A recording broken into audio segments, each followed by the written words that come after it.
નમસ્કાર, ગ્લોબલ એક્સપ્રેસમાં તમારું સ્વાગત છે. હું આપની સાથે ચેતન. આજના અમેરિકાના તારીખ 22 ઓગસ્ટ 2026ના મુખ્ય સમાચારોની આપણે વાત કરીએ તો અમેરિકામાં રહેતા પ્રવાસીઓ સાવધાન થઈ જાય. હાથમાં પાસપોર્ટ હોવા છતાં એરપોર્ટ પર જ પાછા ફેંકાઈ જશો. એક નાની સહી કે અજાણ્યો નિયમ આખી વિદેશ યાત્રાને ક્ષણભરમાં રોળી નાખશે. જાણો એ કઈ મોટી ભૂલ છે જે દરેક અનુભવી ગુજરાતી પણ કરી રહ્યા છે, પણ જેલ દંડ સુધી પહોંચાડી શકે છે. તેમની ચર્ચા કરીશું. શું કરવું જોઈએ? આ પછીના સમાચારોની આગળ વાત કરીએ તો અમેરિકામાં ભયાનક ટેસ્લા અકસ્માતે એકનો જીવ લીધો અને ગુજરાતી ડ્રાઈવર જેલના સળિયા પાછળ ગયો.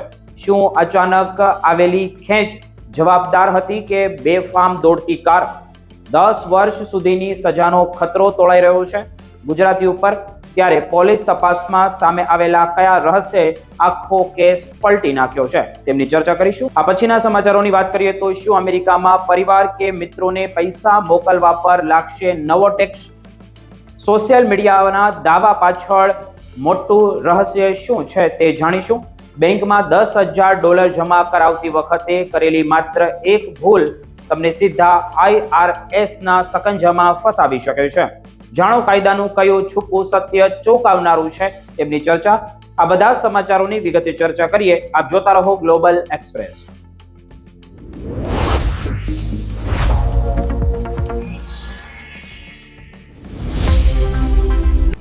અમેરિકામાં રહેતા ભારતીયો અને ખાસ કરીને ગુજરાતી પરિવારો માટે આ વાત ખૂબ જ મહત્વની છે, કારણ કે એરપોર્ટ પર પાસપોર્ટ હાથમાં હોવો એટલે કે ઇન્ડિયન કે પછી અમેરિકન એટલે તમારી મુસાફરી 100% સુરક્ષિત છે એવું બિલકુલ નથી રહ્યું. એક નાની સહી ભૂલી ગયા, પાસપોર્ટમાં નાની ભૂલ કે નામની ભૂલ રહી ગઈ. જૂનો પાસપોર્ટ રિન્યુ કરાવ્યો પરંતુ ETA અને ESTA અપડેટ જ ન કર્યું, અથવા તો કનેક્ટિંગ ફ્લાઇટમાં ટ્રાન્ઝિટ વિઝા જરૂરી હતો અને તમને ખબર જ ન હતી, તો એરપોર્ટ પર જ તમારી આખી મુસાફરી હવે અટકી શકે છે. એટલે જો તમે અમેરિકામાં રહેતા હો અને આગામી દિવસોમાં ભારત, યુરોપ કે UK ના કોઈ પણ બીજા દેશમાં જવાનું વિચારી રહ્યા હો તો આ 17 વાતો તમારે ખાસ જાણી લેવી જોઈએ. કારણ કે છેલ્લી કેટલીક બાબતો એવી પણ છે જે ઘણા અનુભવી મુસાફરો જે વર્ષોથી અમેરિકામાં રહે છે તે જ અત્યારે ભૂલી જાય છે. સૌથી પહેલા આપણે વાત કરીએ તો પાસપોર્ટની સહીની. પાસપોર્ટમાં જ્યાં સહી કરવાની જગ્યા આપવામાં આવી હોય ત્યાં યોગ્ય રીતે સહી કરેલી હોવી ખૂબ જરૂરી છે. ખાસ કરીને નવા પાસપોર્ટ પોસ્ટમાં આવ્યા પછી તેને સીધો કબાટમાં મૂકી દેવામાં આવે છે અને સહી કરવાનું રહી જાય છે. તેથી મુસાફરી પહેલા આ એક વાત તમારે જરૂર ચેક કરી લેવી જોઈએ. બીજું, જો પાસપોર્ટ ક્યારે લોસ અથવા તો સ્ટોલેન તરીકે સત્તાવાર રીતે રિપોર્ટ થઈ ગયો હોય અને પછી તે ઘરે મળી આવે તો તેનો ઉપયોગ કરીને મુસાફરી કરવાનો પ્રયાસ ન કરશો, કારણ કે તે પાસપોર્ટ રદ થઈ ચૂકેલો હોઈ શકે છે. ત્રીજી મહત્વની વાત એ છે કે પાસપોર્ટમાં મજા માટે લગાવવામાં આવતા સાઉન્ડ વેલરની અથવા તો નોવેલ્ટી સ્ટેમ્પ કોઈ પ્રવાસી સ્થળ પર મળેલી અનઓફિશિયલ સ્ટેમ્પ પાસપોર્ટમાં લગાવવો યોગ્ય નથી. આવા સંભારણાના સ્ટેમ્પ માટે જૂનો પાસપોર્ટ અથવા તો અલગ કારણ રાખવો વધુ સુરક્ષિત છે. હવે ચોથી વાત આપણે ખાસ ધ્યાનમાં લઈએ તો એ દરેક માટે ઉપયોગી છે. તમે પાસપોર્ટ રિન્યુ કરાવો અને નવો પાસપોર્ટ નંબર મળે એટલે જૂના પાસપોર્ટ નંબર સાથે જોડાયેલી કેટલીક ટ્રાવેલ ઓથોરાઇઝેશન ફરી તપાસવી પડે છે. ઉદાહરણ તરીકે UK ETA અથવા તો ESTA જેવી પરમિશન માટે નવા પાસપોર્ટની વિગતો જરૂરી હોઈ શકે છે. એટલે નવો પાસપોર્ટ મળ્યા એટલે જૂની પરમિશન આપોઆપ ચાલુ છે એવું માની તમારે ન લેવું જોઈએ.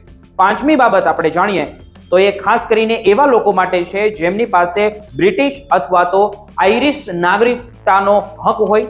માત્ર અમેરિકન પાસપોર્ટ લઈને UK જતા પહેલા જરૂરી નાગરિકતાનો પુરાવો અને સંબંધિત દસ્તાવેજો સાથે છે કે નહીં તે ચકાસવું અત્યારે જરૂરી બની ગયું છે. હવે છઠ્ઠી વાત અમેરિકન પાસપોર્ટ કાર્ડ અંગે છે.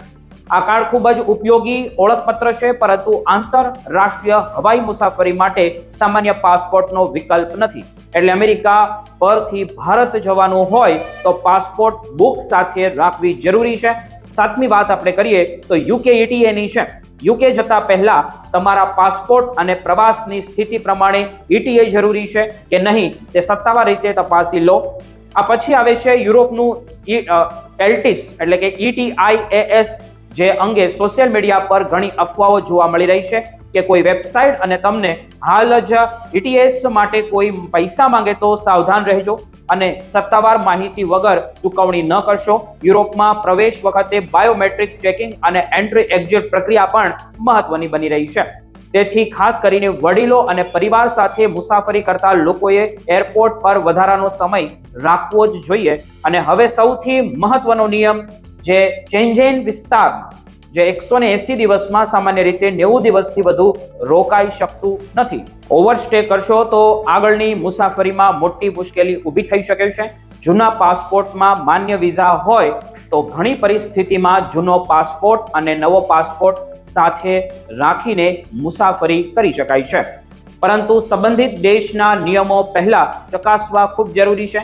કનેક્ટિંગ ફ્લાઇટમાં પણ ખાસ સાવધાન રહેજો, કારણ કે માત્ર ફ્લાઇટ બદલવી છે એટલે ટ્રાન્ઝિટ વિઝા જરૂરી નથી એવું હોય તો માનવું પણ એ ભૂલ છે.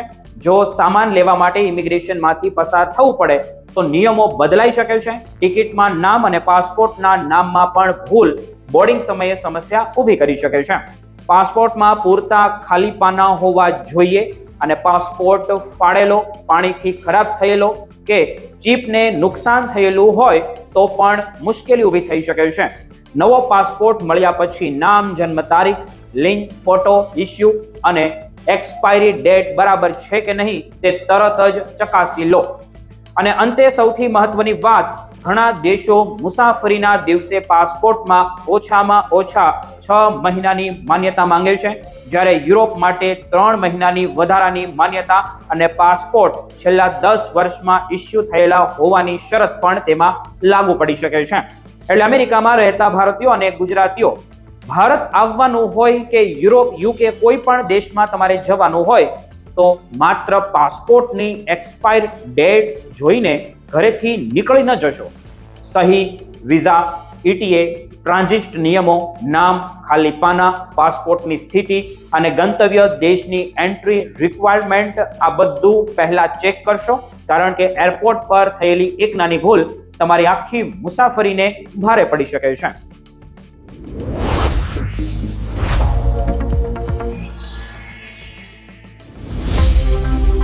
અમેરિકામાં રહેતા ગુજરાતી માટે આ સમાચાર ચોંકાવનારા ગણી શકાય, કારણ કે ઇલિનોઇસમાં એક ભયાનક ટેસ્લા અકસ્માતે એક વ્યક્તિનો જીવ લઈ લીધો છે. આ કેસમાં મૂળ ગુજરાતી ગણાતા 43 વર્ષીય પ્રકાશ પટેલની ધરપકડ કરવામાં આવી છે. સૌથી મોટો સવાલ તો એ છે કે શું આ અકસ્માત માત્ર એક અચાનક મેડિકલ ઇમરજન્સીના કારણે થયો હતો કે પછી કારની બેફામ ઝડપ પણ આ દુર્ઘટનામાં મોટી ભૂમિકા ભજવી હતી. સમગ્ર ઘટના 28 જૂનના રોજ સવારે લગભગ 10:52 ઓલેન્ડ પાર્ક વિસ્તારમાં લેંગેન્જ રોડ અને 149માં ઇન્ટરસેક્શન પાસે બની હતી. મળતી માહિતી પ્રમાણે પ્રકાશ પટેલ પોતાની ટેસ્લા કાર ચલાવી રહ્યા હતા અને આ કાર અન્ય વાહનોની સરખામણીએ ખૂબ જ વધારે ઝડપથી દોડી રહી હતી.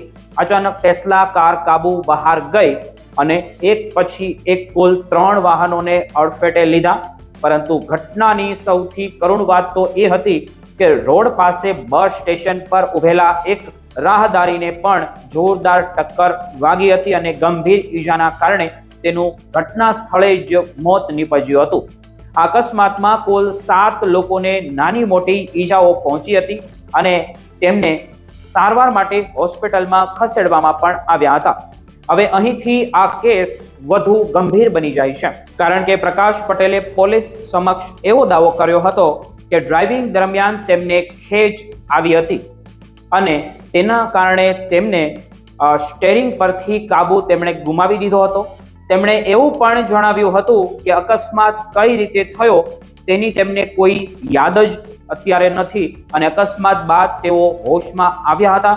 પરંતુ પોલીસ તપાસમાં સામે આવેલી કેટલીક બાબતો હવે આ કેસમાં મહત્વની બની રહી છે. સર્વેલન્સ ફૂટેજમાં ટેસ્લા અન્ય વાહનોની સરખામણીએ ઘણી વધારે ઝડપથી દોડીતી દેખાઈ રહી હતી. આ કારણે ઓલેન્ડ પાર્ક પોલીસ ડિપાર્ટમેન્ટના ટ્રાફિક યુનિટે સમગ્ર ઘટનાની ઊંડાણપૂર્વક તપાસ શરૂ કરી હતી. તપાસ પૂર્ણ થયા બાદ 20 ઓગસ્ટના રોજ પ્રકાશ પટેલની ધરપકડ કરવામાં આવી અને ગુરુવારે તેમને કોર્ટમાં રજૂ કરવામાં આવ્યા હતા. તેમના પર બેફામ ડ્રાઇવિંગ કરીને વ્યક્તિના મોતનું કારણ બનવા સહિતના ગંભીર આરોપો મૂકવામાં આવ્યા છે. ખાસ વાત તો એ છે કે આરોપોમાંથી કેટલાક ક્લાસ 3 ફેલોની હેઠળ આવે છે.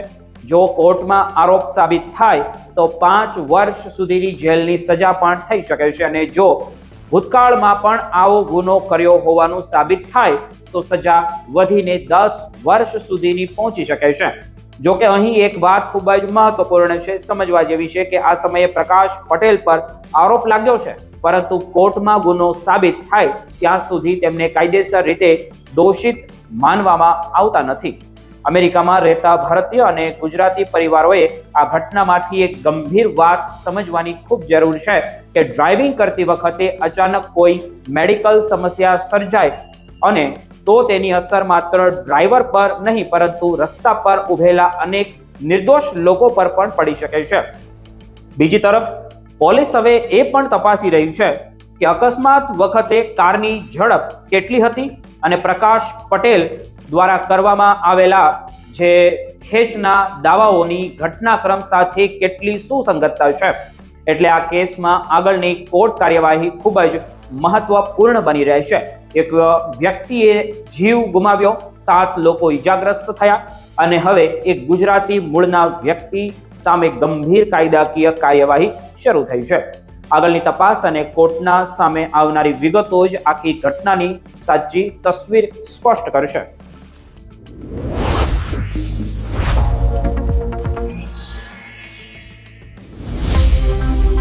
અમેરિકામાં રહેતા ભારતીય અને ખાસ કરીને ગુજરાતી પરિવારો માટે હવે એક કારણ બન્યું છે. હવે એક કારણ શું છે કે છેલ્લા કેટલાક સમયથી સોશિયલ મીડિયા પર હવે એવી વાતો ઝડપથી અમેરિકાની અંદર ફેલાઈ રહી છે કે હવે એક બેંક ખાતામાંથી બીજા ખાતામાં પૈસા મોકલશો, પરિવારને પૈસા આપશો, મિત્રો સાથે બિલ સ્પ્લિટ કરશો કે કોઈને ગિફ્ટ આપશો તો સરકાર એટલે કે અમેરિકાની સરકાર તેના પર નવો ટેક્સ વસૂલ છે. પરંતુ સવાલ તો એ છે કે આ વાતમાં કેટલી સચ્ચાઈ છે. શું ખરેખર તમારા પોતાના પૈસા એક ખાતામાંથી બીજા ખાતામાં ટ્રાન્સફર કરવાથી IRS તમારી પાસેથી ટેક્સ વસૂલ છે કે નહીં? તો સૌથી પહેલા મોટી વાત જાણી લો મિત્રો કે પરિવાર વચ્ચે સામાન્ય રીતે પૈસા ટ્રાન્સફર કરવા પર કોઈ નવો ફેડરલ ટેક્સ લાગતો નથી. પૌત્ર કે પૌત્રીને જન્મદિવસે પૈસા આપ્યા હોય, દીકરીને કાર રિપેર માટે મદદ કરી હોય, મિત્ર સાથે રેસ્ટોરન્ટનું બિલ વહેંચ્યું હોય કે પોતાના જે ચેકિંગ એકાઉન્ટમાંથી સેવિંગ એકાઉન્ટમાં $5,000 કે $20,000 ટ્રાન્સફર કર્યા હોય, માત્ર ટ્રાન્સફર કરવાથી તે રકમ આવક બની જતી નથી. પણ અહીં ગિફ્ટ ટેક્સના નિયમો સમજવા ખૂબ જરૂરી છે. વાર્ષિક ગિફ્ટ ટેક્સ એક્સક્લુઝન મર્યાદા પ્રતિ વ્યક્તિ $19,000 છે. જો તમે આ મર્યાદાથી વધુ ગિફ્ટ આપો તો તેનો અર્થ એ નથી કે તરત જ તમારે ટેક્સ ભરવો પડશે. કેટલીક પરિસ્થિતિમાં માત્ર ગિફ્ટ ટેક્સ રિટર્ન સંબંધિત રિપોર્ટિંગ કરવું પડી શકે છે અને લાગુ પડતી લાઈફ ટાઈમ છૂટને કારણે વાસ્તવિક ટેક્સ ન પણ આવે. હવે આવીએ બીજા એવા નિયમ પર જેને લઈને સૌથી વધુ ગેરસમજ અત્યારે ઊભી થઈ છે. $10,000 કેશ રિપોર્ટિંગ રૂલ્સ. જો તમે એક જ દિવસમાં $10,000 થી વધુની રોકડ બેંકમાં જમા કરો અથવા તો ઉપાડો તો બેંક કરન્સી ટ્રાન્ઝેક્શન રિપોર્ટ એટલે કે CTR ફાઇલ કરી શકે છે. ધ્યાન રાખો, તમે આ કોઈ નવો ટેક્સ નથી. બેંક તમને આ રિપોર્ટ માટે ટેક્સ વસૂલતી પણ નથી અને માત્ર CTR ફાઇલ થવાથી તમે કોઈ ગુનેગાર પણ બની જતા નથી. પરંતુ જો મોટી રકમ રોકડ રકમ જમા થઈ રહી હોય તો તેના સોર્સનો પુરાવો સાચવી રાખવો ખૂબ સમજદારી ભર્યું છે. માની લો કે તમે કાર વેચીને મોટી રકમ રોકડમાં મેળવી, કોઈ ઇન્સ્યોરન્સ ક્લેમમાંથી પૈસા મળ્યા અથવા તો વારસામાંથી રકમ મળી તો તેની રસીદ, વેચાણના દસ્તાવેજો અથવા તો અન્ય પુરાવા સાચવી રાખવા. પરંતુ હવે સૌથી મહત્વની ચેતવણી, $10,000 રિપોર્ટિંગથી બચવા માટે જાણી જોઈને $9,000 કે $9,500 કે $9,999 કે $9,900 જેવી નાની મોટી ડિપોઝિટ રકમ કરવી જોખમ બની શકે છે. તેને સ્ટ્રક્ચરિંગ કહેવામાં આવે છે. આ કાયદેસર કરાયેલા પૈસા હોવા છતાં આવી રીતે રિપોર્ટિંગ ટાળવાનો પ્રયાસ ગંભીર કાનૂની મુશ્કેલીઓ ઊભી કરી શકે છે. એટલે મોટી રકમ હોય તો તેને કૃત્રિમ રીતે તોડવાની ભૂલ ન કરશો. હવે વાત કરીએ વેન્મો, પેપલ અને ઝેલેની, કારણ કે અહીં પણ સોશિયલ મીડિયા પર અનેક ખોટા દાવા થઈ રહ્યા છે. પરિવારને બર્થડે ગિફ્ટ, મિત્રને બિલનો હિસ્સો કે વ્યક્તિગત પૈસાની લેવડ દેવડને બિઝનેસ આવક સમજી લેવી યોગ્ય નથી. બીજી તરફ જો તમે ખરેખર કોઈ સેવા કે સામાન વેચીને કમાણી કરી રહ્યા હોય તો તેને આવક તરીકે રિપોર્ટ કરવાની જવાબદારી રહેશે. ભલે પેમેન્ટ ઝેલેથી કે પેપલથી મળ્યું હોય કે કોઈ 1099K ન આવ્યો હોય. અને હવે છેલ્લે એક વાત આપણે આગળ કરી લઈએ, જે ખાસ કરીને અમેરિકામાં રહેતા ગુજરાતીઓ માટે ખૂબ જ મહત્વની છે. વિદેશમાં પૈસા મોકલવા અંગેના નવા નિયમો one bill beautiful bill act હેઠળ ચોક્કસ કેશ, બેજ, ઇન્ટરનેશનલ રેમિટન્સ પર 1% ફેડરલ એક્ઝિસ ટેક્સ લાગુ થવાનો નિયમ છે. પરંતુ દરેક પ્રકારના ઇન્ટરનેશનલ ટ્રાન્સફર પર આ 1%નો ટેક્સ લાગશે એવું માનવું ખોટું છે. ખાસ કરીને બેંક, વાયર અથવા તો અન્ય ઇલેક્ટ્રોનિક ટ્રાન્સફર માટે નિયમ અલગ હોઈ શકે છે. એટલે ભારત ઘરે પૈસા મોકલતા પહેલા તમારા ટ્રાન્સફરની રીત અને લાગુ પડતા નિયમો ચોક્કસ તમારે તપાસવા જોઈએ. અને હા, અમેરિકાની અંદર એક બેંકમાંથી બીજી બેંકમાં $50,000 જેવી મોટી રકમ વાયર ટ્રાન્સફર કરો એટલે આપમેળે કોઈ નવો ટેક્સ લાગતો નથી. બેંક પોતાની AML સિસ્ટમ હેઠળ ટ્રાન્ઝેક્શનની સમીક્ષા કરે છે, પરંતુ પૈસા ટ્રાન્સફર થયા એટલે જ તે ટેક્સેબલ આવક બની જતા નથી. એટલે અમેરિકામાં રહેતા ભારતીયો અને ગુજરાતીઓ સોશિયલ મીડિયા પર જે દેખાતી દરેક નવો ટેક્સ લાગ્યો કે નવો ટેક્સ લાગશે પ્રકારની પોસ્ટ હોય કે વિડીયો હોય તો તેના પર તરત જ વિશ્વાસ ન કરશો. પૈસા ક્યાંથી આવ્યા, શા માટે આવ્યા અને તે કઈ કેટેગરીમાં આવે છે, આ 3 બાબતો સૌથી મહત્વની છે. ખોટી રીતે ટ્રાન્સફર છુપાવવાનો પ્રયાસ કરવાને બદલે યોગ્ય રેકોર્ડ રાખવો ખૂબ જરૂરી છે. અને ત્યારે જ ટેક્સ પ્રોફેશનલની તમારે સલાહ લેવી જોઈએ, કારણ કે અફવા તમને ડરાવી શકે છે, પરંતુ સાચો નિયમ જણાવો તમને બચાવી શકે છે.